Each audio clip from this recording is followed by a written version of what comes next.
Hello, everyone. Welcome back to another weekly cinema episode, the #1 movie podcast in the world, where we talk about a new movie every month now and review it. I'm here with my co-hosts, McKenna Coleman and Ava Lonchar. Yes, and we are back. Finally, we took a bit.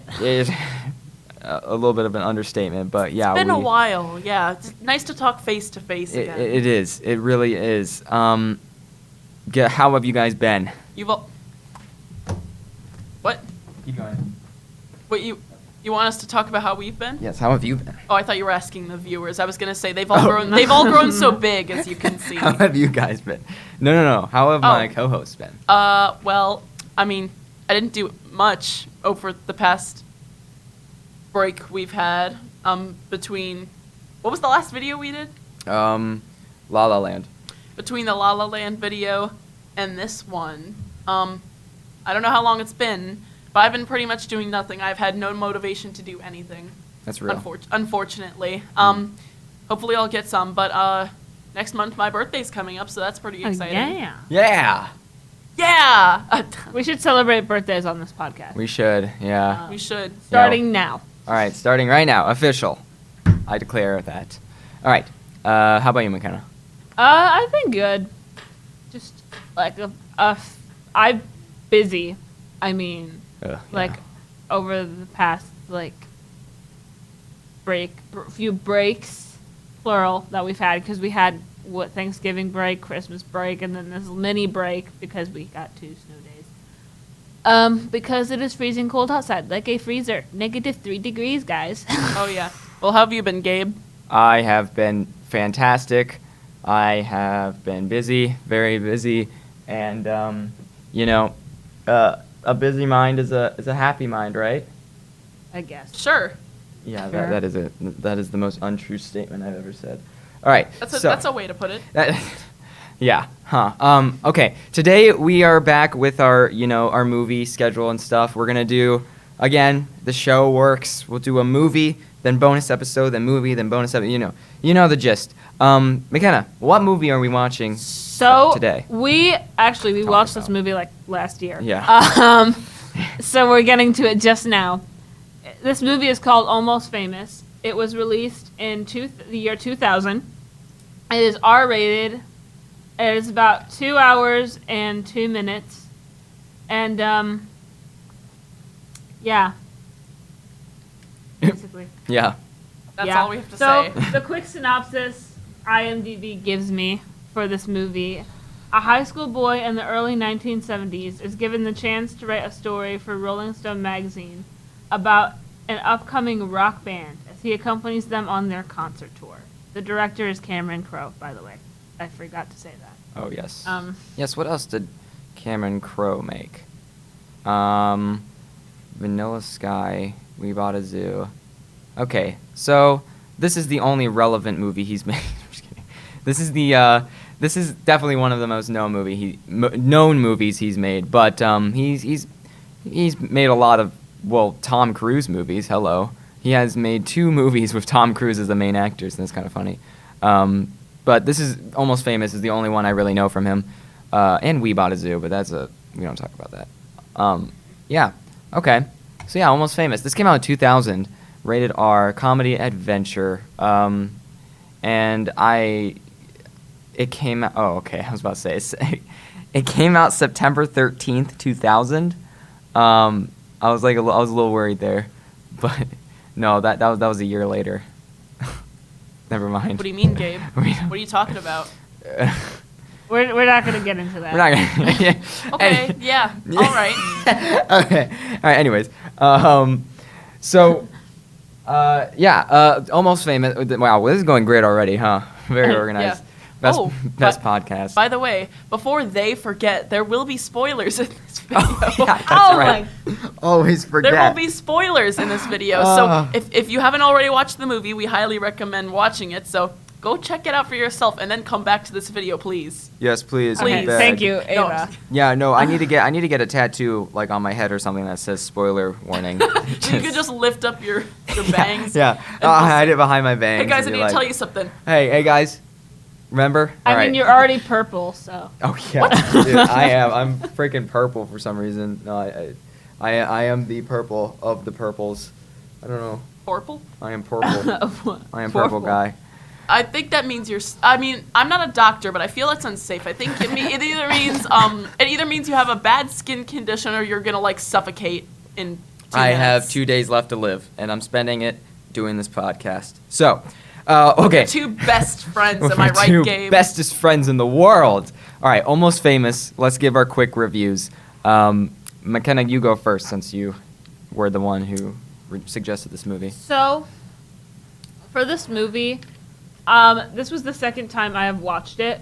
Let me just say, and it was great both times. Something I really like about this movie is some of the jokes that it makes. I think, and the plot's very straightforward too. It's nothing complicated, and it's very easy to understand for most people. Whoa. Who are we talking to here?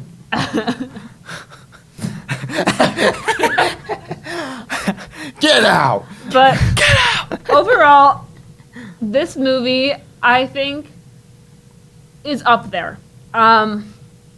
It deserves, for me, like an 8.5 out of 10. And a thumbs up. And I recommend the movie because we always forget to do that. But that's my quick review. Hype. You said you really like this movie. So that's just to let you know, guys, going into it.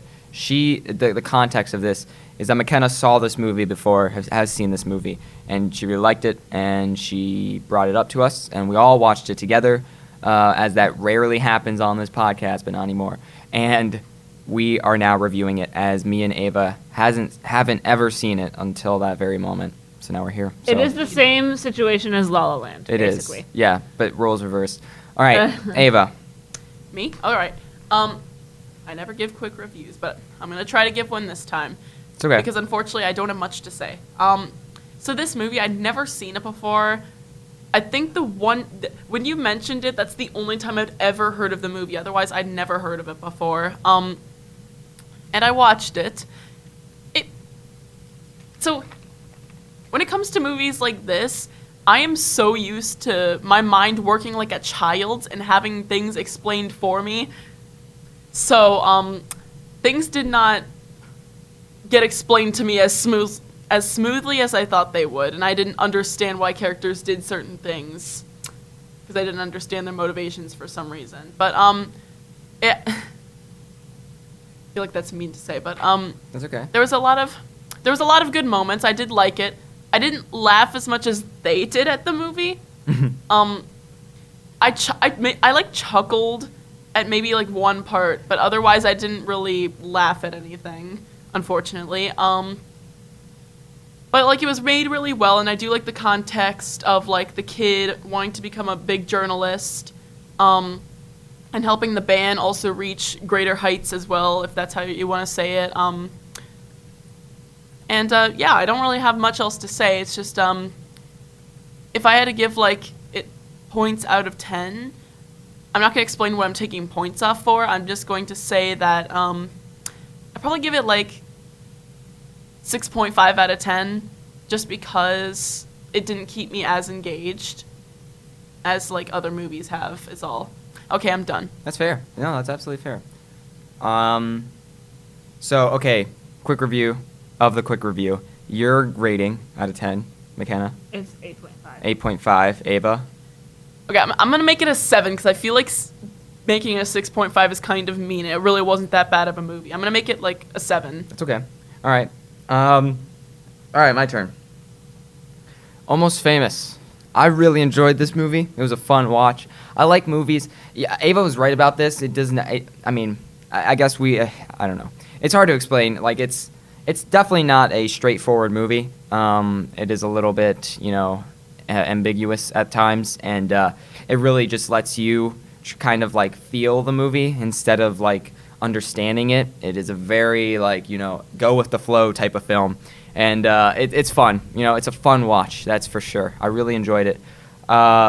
But it won Best Writing at the Oscars in 2001, which is completely fair. I do say I think the writing in this movie was really good. It felt like I was reading I don't know, like a really long poem at times, just because like the way that the characters talked and interacted, it had a lot of layers to it, which I really enjoyed. It was like Ava said, I did find a lot of the times the moments pretty funny. It had a nice sense of humor. The main characters, all the actors were great. They all understood the vibe of this movie, and they all really nailed it. Of course, Kate Hudson was a key person in this movie as Penny Lane, and she absolutely killed the role. I also do want to mention Billy, I don't know how to say his last name, Crudup. Billy Crudup, who played Russell. He is a great actor. I've never heard of him before until I watched a show on Apple TV called The Morning Show, which is a great show, by the way. And he is in that show, and he is an incredible actor in it. And he just has he has such charisma about him and like a certain vibe that nobody else I've seen ever come even close to matching it. And seeing him young in this movie, he has aged like fine wine. Like, he is a great actor to this day, and you can see he's kept that same amount of energy and attitude and just looks too, like ever since he played this role all the way back in 2000. So it was just cool to see something like that. See an earlier film that he was in. Definitely gonna have to watch more stuff that he's in, but yeah. And then of course the main kid actor, who I think this is the right person, Patrick. How do you say his last name? Having a little trouble. Fudget? Is that his last name? Don't you have the cast pulled up too? How do you say his last name? Yeah, I do. I don't know. Can I see Fudget? Patrick Fugit? Fugit? Here, let's see. How do you pronounce? Wait, hold on. How? This is always bad when you have to Google translate what a character's name is supposed to sound like. Or Yeah. a person's name is supposed to sound like. He's not a character. The person who played William Miller. How about that? Yeah, he did great. Billy Miller. Fugit. That's so Fugit? loud. Fugit? See, I told you it was Fugit. Wow, you were right. Okay. So Patrick really Fugit. loud. That was really loud. Or Fugit or whatever. I said Fugit. Fugit. It said Fugit, yeah. Fugit. So Patrick. Okay, Patrick I'm just gonna say Fudget. That's really funny.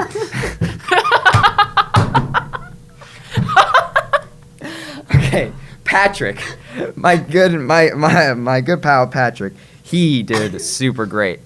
He was a kid actor. I don't know how old he was when this was filmed. 11? He was 11. No, the character. Oh. We In the can. car. If he watches this video, we're gonna call him Pat. Yeah. What's Can we up, call Pat? you Pat? Can we call you Pat, man? Okay, he's 42 right now. So in 2000, how old was he? He's 42. I'll do the Oh math. My God, I wait, he was in his 20s? Wait, no. Here. Wait, hold on. I can't. Yeah, wait. do He's math. 42. 42 minus 25. Oh, I got it. It's 17. He was 17. So he was as old as we are when this movie was happening, which is crazy. He did really great for a 17-year-old actor. This is 18 for me. Oh, okay. He's 17, 18. I don't know. Same thing. But they definitely filmed it, of course, like in I think 1999 they probably started filming if it came out in 2000. I don't know. Who knows? Okay, he was definitely a teenager still though, which is really crazy to see. And he killed it. So yeah, I love the movie. It was fun. It was a really fun movie to watch. It's normally not my type of movie. I mean, but recently, I don't know, with this podcast, I've been watching a lot of movies that aren't my type of movie and been getting into it because again, I'm a very generous critic, as you may know if you've seen other episodes of Weekly Cinema, and I just really like movies, and every movie has its own special charm to it. The only time I don't like a movie is if it is a copy and paste movie and it is very bland, dry, has no specialty, Has no heart, as some would say. no uniqueness to it, and it's just like any other movie. Like Red One. I watched Red One the other day. I think during Christmas. It was a fun movie to watch, funny, but I wouldn't say it's a good movie because it felt like your average, every other type of movie, right? And that's just how I felt. But yeah, I like this movie. It was good. Rating. Ugh. I don't know. I wish we kept track of the ratings we gave, right, to other movies so we can look at it real quick and comparatively on a scale. Because I could definitely put it above or below other movies, but right off the bat, right now, giving it a rating out of 10 is pretty difficult. So I'm going to say a 7. That's just what's coming to mind. A 7. Solid Like me? 7. Yeah. But how does that compare? Let's look online. Let's see what the critics have to say. Oh, God, the critics. Oh, okay. Oh. Make sure you talk into the mic, though. There you go. And clear your throat into the mic, sorry. So IMDb gives this a 7.9 out of 10. Rotten Tomatoes, 91%.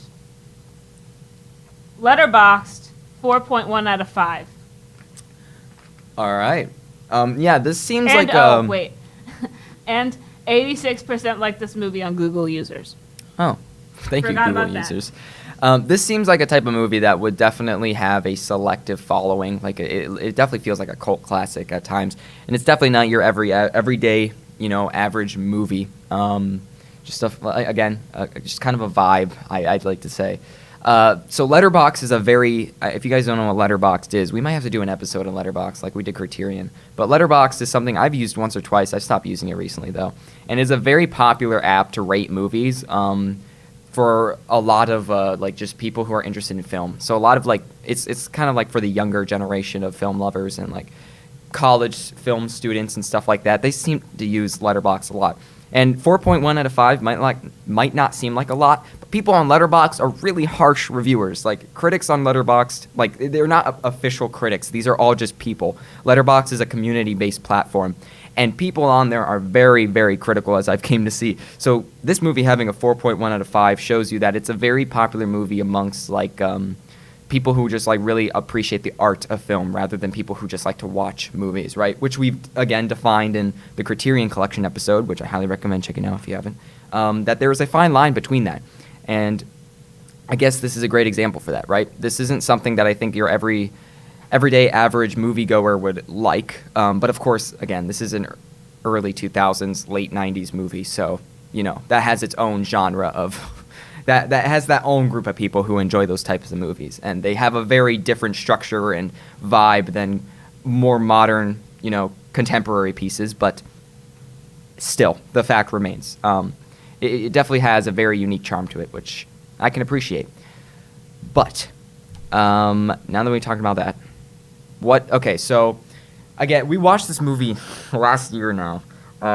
We keep saying that. It's okay. It's January, like so we watched it like ago. 2 months ago, yeah. So I'm trying to think. That comes to mind, favorite scenes, things you disliked, just in general, mash it all together. What is something you can criticize or compliment the movie about and all? I really genuinely, I like the way the movie was written. Mm. I also liked, again, the humor. The actors did amazing. One thing I think, it was kind of hard to follow at times, even though the plot is kind of just like a basic, the boy is a journalist, he's following the band. It is more like ambiguous beyond that at some certain points in the movie, and I think that they could have put the lineup on that a little bit better. Yeah. And for like mashing up stuff, I really like the beginning, like one of the beginning scenes where he's in the car and he's trying to figure out his age, and his mom, and he's like, I'm 12. And his mom goes, no, you're 11. He goes, 11? That's a good scene. Ava? Okay, so I feel like I keep dumping on the movie, and I'm not trying to. That's okay. But it's just something that came to mind, and maybe this is wrong, but when I was watching the movie, whenever you have a movie, it's harder to do in movies compared to TV shows, but character development, I'm not saying the character development was bad, but for some reason with me, it didn't register as well with me, and I don't know, because I didn't really know what the characters all wanted. I knew what the main character wanted. He wanted to be almost famous, or that was bad.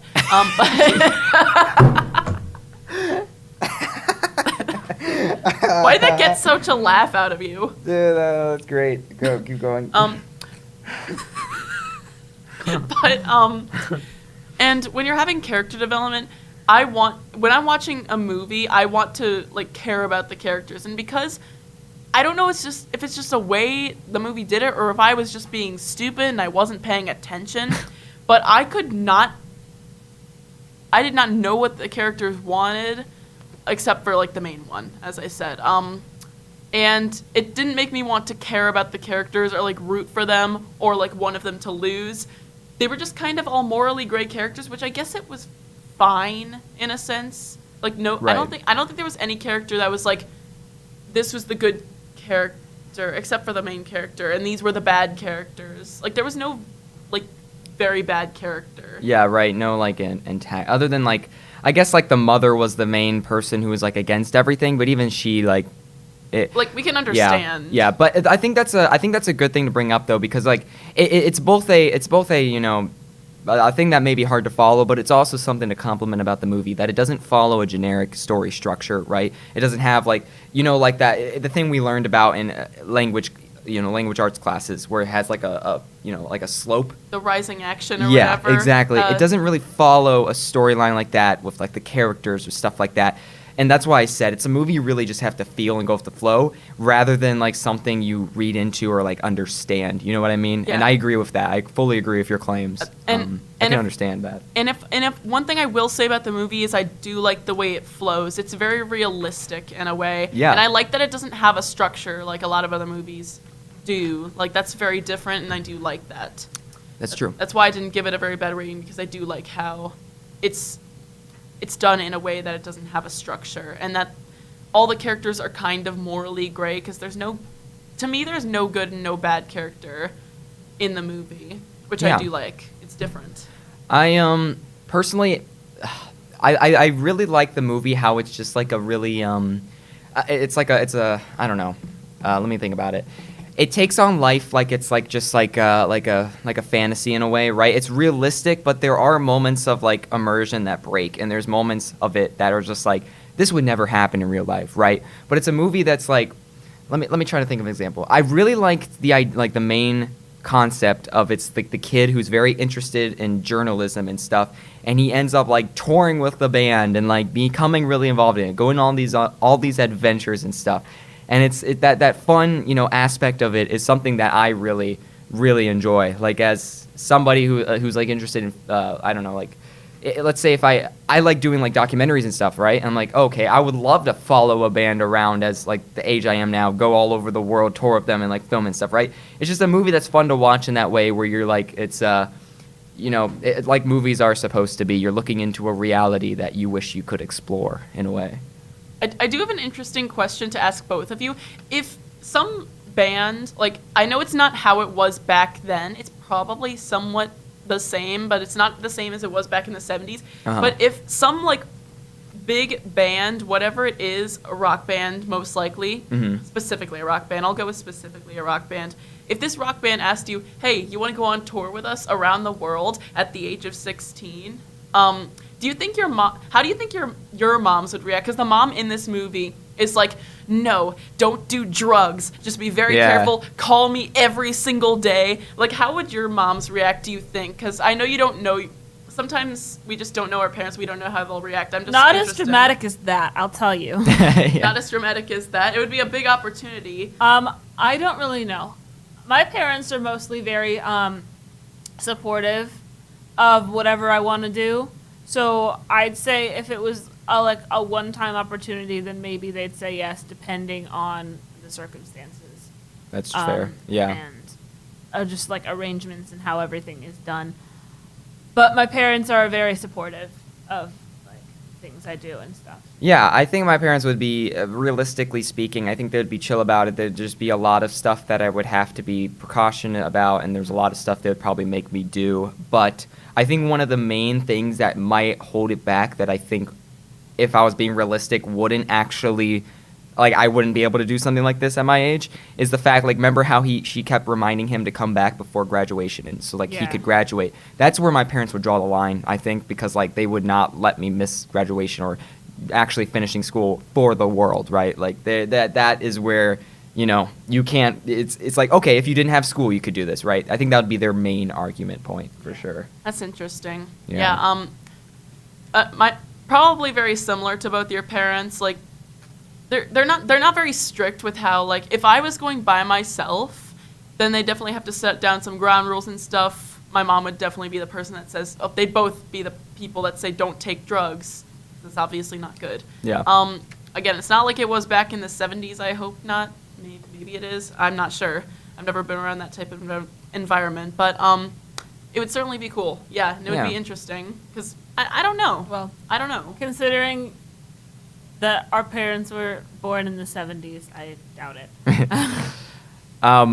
Now, this does bring up an interesting point that I found while looking into this a bit. It's so the person who made the movie, Cameron Crowe, this was a pretty personal movie to him because he was actually himself a teenage writer for the Rolling Stone.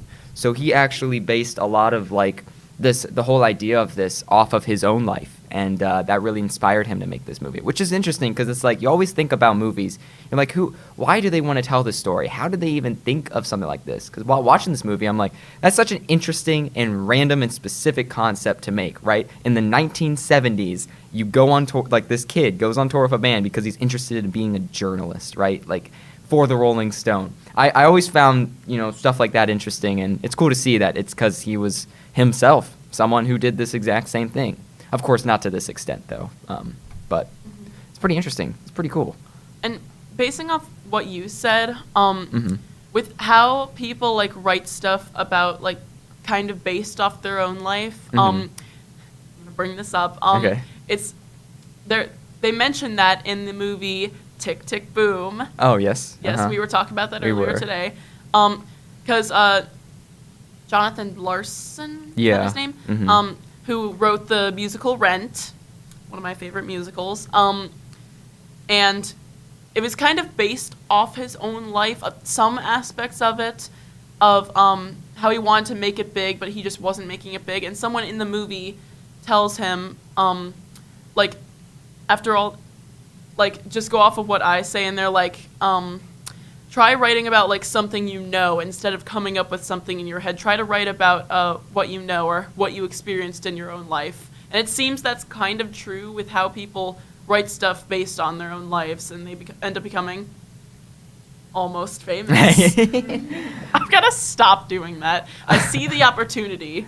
A lot of movies that are really grounded to reality and really understand like people's like emotions and stuff and really tell a specific story, most like 90% of the time it's because it's based off of like a writer or director of that movie's personal experiences. Like we talked about, I think our second episode ever of this podcast was about The Breakfast Club. And we talked about how, I guess not the person who made it, John Hughes, but his son pitched in a lot into the writing of the script because at that time he was a current high schooler. So of course, what better yet to get true like understanding of a high schooler's experience during that time than somebody who is actively experiencing it.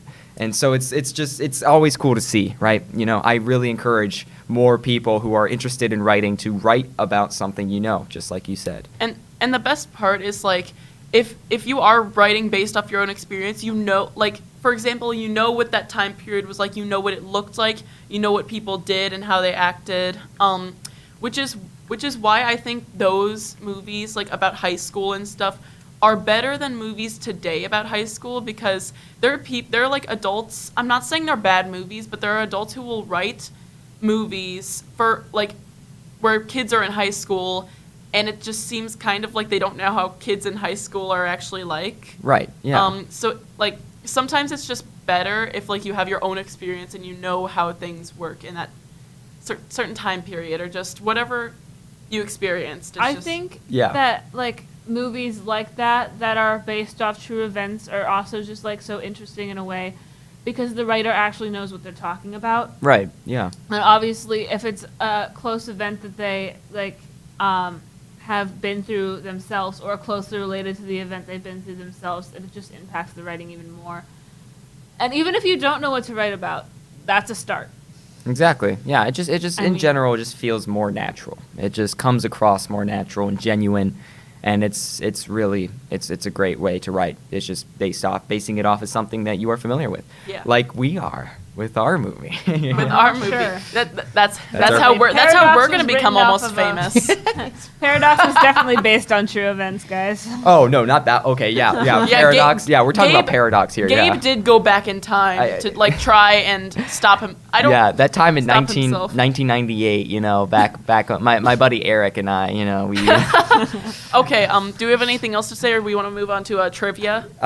yeah, no, you can we I actually have a fact, I mean. yeah, we're running short on time here, so All right, I get it. we'll give it a couple more minutes before we wrap it up, but Yes. any final thoughts, anything you want to add? I have like one fact that I found Okay. that I thought was pretty funny. When Penny Lane asked William if he'd like to go to Morocco with her, he says yes. Ask me again. According to Cameron Crowe, ask me again was Patrick, whatever his last name is, stepping out of character, asking Kate Hudson to repeat her lines for another take. Crowe liked the take as is and kept it in the final cut. Oh, that's interesting. Interesting. Oh. I was also wondering why he said that because I kind of didn't get it. Yeah, that's cool. That's really cool. I like that. There's a very interesting fact I found as well.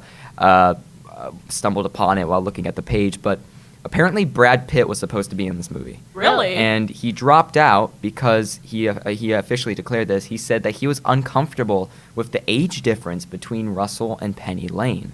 Who was he gonna play? Russell? He might have. Yeah, I think he was supposed to play Russell. Yeah. Interesting. Yeah. So then, yep. Billy came in. Wait, what's their age difference? So- That makes me a little worried. Well, no, he is right. That is one thing I noticed that was kind of like, you know, like, oh, that Uh-oh. definitely didn't age well. Is Yeah. that, Didn't age well. Penny- How could you say that? no pun intended, Penny Lane was, let me see, how old was she in the movie? Penny Lane age, no, not a real life Penny Lane. Penny Lane almost famous age.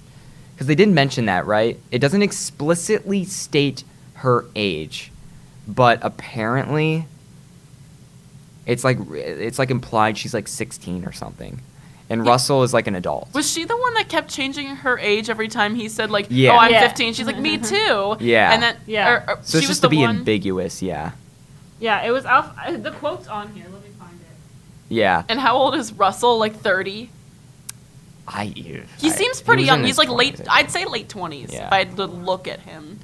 But stuff like that, and then of course like the main kid too, like going through all these experiences. But I know it's supposed to be like he's being thrown into like a world of like real life problems and like reality and stuff, rather than just like the protection of his mother and all that. But still, of course, it is a little strange that plot point. But of course, you know, I don't know. All right, no, It's the I found it. 2000s. Oh yeah. How old are you? 18? Me too. How old are we really? 17? Me too. Actually, I'm 16. Me too. Isn't it funny? The truth just sounds different. I'm 15. Exactly. Yeah. Mm-hmm. But yeah, that is Almost Famous. Fun film. Yep. That's. Any final thoughts? I don't know either. Nope. Just that. I got something. Oh, okay. It's another quote. Go ahead. Sorry, it's just really funny. Well, there it is. Your sister used the F word. I think she said feck. What's the difference? The letter U. Oh my God. Okay. See how you guys both laughed at that, and I just went. Awkward Sorry. laughing. No. Why are we laughing? It's just the delivery is always what gets me. That's Yeah. the key part of any joke. Is just the way they deliver the line is always what makes it funny to me. Maybe or I not. just don't have a good sense of humor. No, I just think you were just trying to really figure out like what was actually going on in the movie. Because I remember when we were watching it a lot, you were like, what is happening? What is going on? Which I totally understand. But Yeah. I mean, anyways, that is Almost Famous. Thank you guys so much for watching. Like, share, comment, subscribe, rate us out of 5 on Spotify. You know the drill. Smash that subscribe Smash button. that like button. And give that bell a ring. Ring that bell. Yep. Turn in for more episodes. We'll try and be more consistent. I promise we're trying our best. But that has been all for this episode of Weekly Cinema Season 3. And we will see you all in the next one. Goodbye, See you everyone. on the flip side.